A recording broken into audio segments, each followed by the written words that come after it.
Hey everyone, my name is Taylor Sparks. I'm the editor-in-chief at IMMI, Integrating Materials and Manufacturing Innovation, and I'm here to talk about a new paper. It's called Materials Informatics Tools to Analyze Crystal Structures. And the case study where they're going to use that tool is in the erbium cobalt-2 indium system. Now, this paper comes from researchers at a number of universities in Ukraine, in New York, in Denmark. It's led by corresponding author Anton Oliynyk, friend of ours, an amazing chemist himself. And what they're getting into in this paper is they point out by saying that, okay, the intermetallic rare earth transition metal indium systems, they've attracted a lot of interest because they have a lot of cool properties.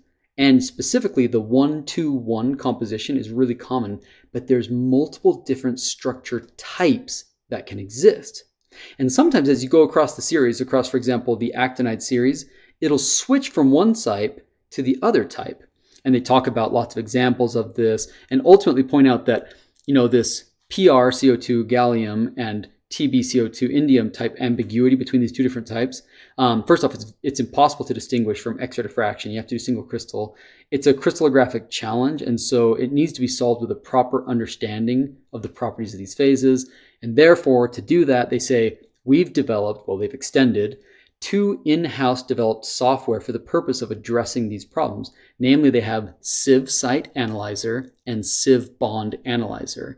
And what these are going to be able to do is combine site composition heat maps and statistical bond analysis to reveal underlying atomic arrangements that lead to the crystallographic ambiguity that you would miss if you used other tools. So this work does build on other tools and extends the work of other tools that are out there for featurizing the crystal structure, right? For example, one of them that comes to mind is this paper entitled Local Structure Order Parameters and Site Fingerprints for Quantification of Coordination Environment and Crystal Structure Similarity. This comes from Zimmerman and Jane. And there's others like this. But essentially what they've built here, and you can see it in their GitHub, is they've built a tool that's going to pull out information from the sieve cards in a high throughput way and generate interesting heat maps and fingerprints for these things for lots of different sieve cards. Now, of course, these are chemists and physicists that do this. So unsurprisingly, when they're talking about these structures, they actually grew these materials. They grew single crystals of them.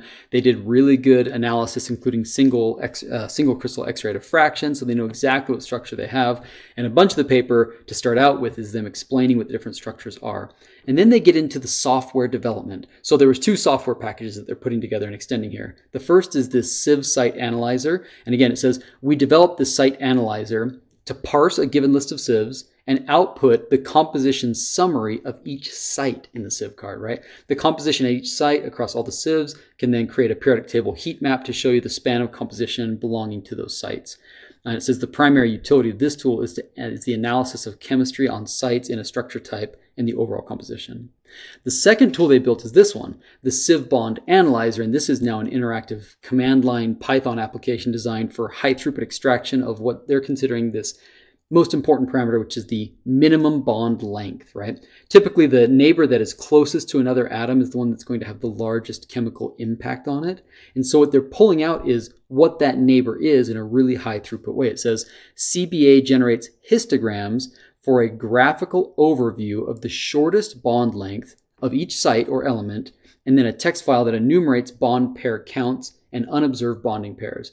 And what this basically does is it simplifies the crystal structure analysis by automating the extraction of these shortest bond lengths, which is going to be crucial for geometric configurations and identification of irregularities. Let me show you an example. So sort of skipping a lot of the really great crystal chemistry and getting right to the new digital tool that they've built, take a look at here. What you're seeing here is there's 5 different columns representing different, you've got your rare earth and then you've got cobalt and indium. And the rare earth is changing from dysprosium, holmium, erbium, all the way to lutetium, right?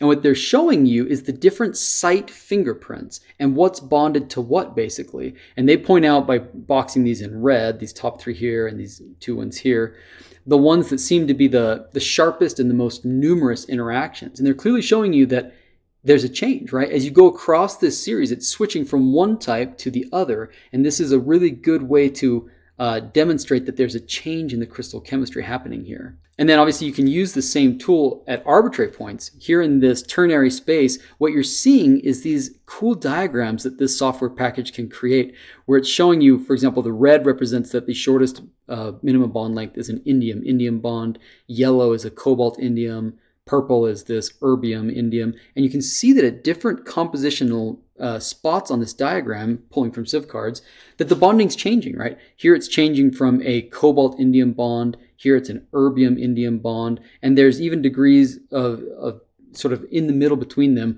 and this can be used to then map it to change in the crystal structures that form. So I'm excited about this. I think that this is a useful tool in an area where we haven't seen enough useful tools showing up in materials informatics, and that is structure fingerprints and ways of pulling structural features out of civ cards, which are going to be useful for informatics approaches that use those for predictions as features. So take a look at it. They've got a great GitHub site. They've released the code. They've made it dead easy to use. This is really great. They've got some really cool examples on how you'd actually use this, and I think it's going to be a useful set of tools to complement what we have for describing features as a function of structure in materials.